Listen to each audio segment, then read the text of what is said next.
ইন্নাল্লাহা লা ইয়াত্তালিউ ফি লাইলাতিন নিসফি মিন শাবান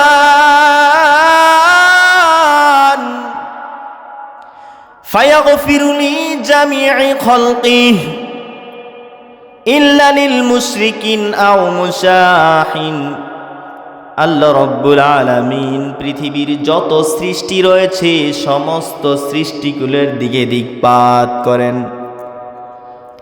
আকাশের তারকারাজির দিকে তাকান, চন্দ্র সূর্য গ্রহ তারার দিকে তাকান, জমিনের দিকে তাকান, গরু ছাগল হাঁস মুরগি জঙ্গলের যত প্রাণী আছে প্রাণীকুল, মাটির নিচে যত প্রাণী রয়েছে সমস্ত প্রাণীকুল, পানির ভিতরে যত প্রাণী রয়েছে সমস্ত প্রাণীকুলের দিকে আল্লাহ রব্বুল আলামিন তাকান। আল্লাহ রব্বুল আলামিন মায়ার নজরে তাকান। আল্লাহ রব্বুল আলামিন তারপরেই সমস্ত বান্দার গুনাহ ক্ষমা করে দেন।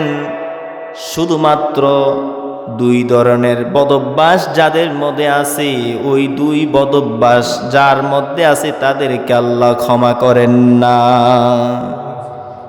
এক নাম্বার হচ্ছে ইল্লালি মুশরিকিন, এক নাম্বার হচ্ছে যারা মুশরিক তাদেরকে আল্লাহ রব্বুল আলামিন ক্ষমা করেন না। আর দুই নাম্বার হচ্ছে মুশাহিন, যাদের দিলের মধ্যে হিংসায় ভরপুর, ওই বান্দাগুলোকে আল্লাহ রব্বুল আলামিন ক্ষমা করেন না।